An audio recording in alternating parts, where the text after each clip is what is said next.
तो सारे सामान की ऑलमोस्ट 2 से ढाई घंटे में शिफ्टिंग करने के बाद घर की हालत कुछ ऐसी थी, लेकिन फिर भी हमें बहुत ज़्यादा भूख लगी थी। दोपहर का टाइम हो गया था, तो पहले हमने लंच किया और फिर लग गए अपने काम पे। और सबसे पहले घर सेट करने के लिए मैंने शुरुआत की थी किचन से, क्योंकि किचन का सेट होना बहुत ज़्यादा ज़रूरी है अगले टाइम का खाना, क्योंकि मुझे अपने किचन में ही बनाना था। एक टाइम बाहर से खा लिया, पर नेक्स्ट टाइम अब बाहर से नहीं खाना था। किचन की पूरी सेटिंग होते होते शाम हो गई थी। फिर शाम को ये टीवी लगाने वाले भैया भी आ गए थे, मोहित साथ में उनकी टीवी लगवा रहे थे। टीवी लग गया फटाफट। फिर हम आ गए थे यहाँ पे बेडरूम में, और मीकू तब तक सो रहा था, तो इसलिए हमने सोचा जितना ज्यादा काम हम तब तक कर सकते हैं तो कर लेते हैं शाम तक। एक बेडरूम में तो मीकू सो ही रहा था, तो हम दोनों साथ में मिलके पहले जो दूसरा वाला बेडरूम है इसको खाली कर रहे थे और यहाँ सेटिंग कर रहे थे।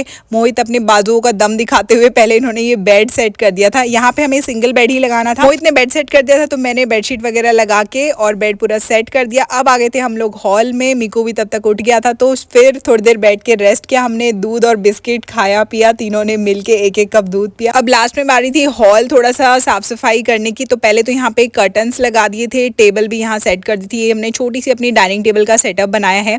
अब कर्टन्स चेंज कर ही रही थी, तो ये बेडरूम वाले भी कर्टन्स चेंज कर दिए। अब यहाँ मैं बना रही हूँ बेसन और सूजी का मिक्स हलवा, क्योंकि 2 रीजन थे। एक तो आपको पता ही है त्योहार था, और दूसरा हमने पहली बार घर में आए हैं, तो पहली बार खाना बना रही थी मैं नए घर में, इसलिए पहले हलवा बनाया, कुछ मीठा बनाया, फिर यहाँ पे रोटी सब्जी बना दी। मोहित ने तब तक मीकू को भी खिला दी थी। अब चलिए मैं भी अपना खाना खा लेती हूँ और मिलती हूँ आपसे नेक्स्ट व्लॉग में।